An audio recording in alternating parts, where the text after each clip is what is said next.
Hello Nepali दाजुभाइ तथा दिदीबहिनीहरू नमस्कार।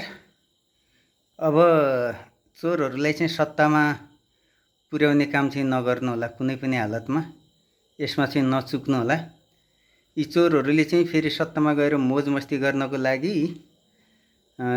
विभिन्न किसिमका झुटा आश्वासनहरू वायात गफहरू देलान्। त्यो गफमा चाहिँ नभुलिनु होला। अब तपाईहरुको हातमा, नेपाली दाजुभाइहरू तथा दिदीबहिनीको हातमा यो देशको भविष्य छ। तपाईहरुले कस्तो मान्छेलाई चाहिँ सत्तामा पुर्याउनुहुन्छ भन्ने आधारमा चाहिँ हामी नेपालीहरूको चाहिँ भविष्य निर्धारण गर्छ।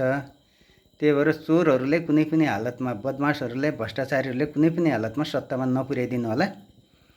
हामी धेरै बर्बाद भइसक्यौँ, धेरै लुटिसक्यौँ।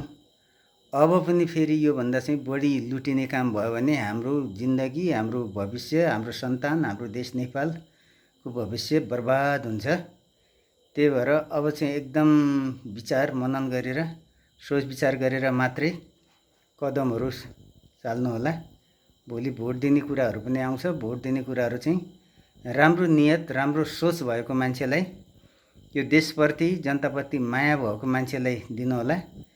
यसरी अयात गफ लाएर ढाँटेर जनतालाई झुक्क्याएर हैन सत्तामा जान खोज्नेहरू होलान्। ती स्यालहरूलाई, ती चोरहरूलाई चाहिँ कुनै हालतमा चाहिँ नि सत्तामा नपुर्याउनुहोस् ल, मेरो अनुरोध छ। हस्, धन्यवाद, नमस्कार।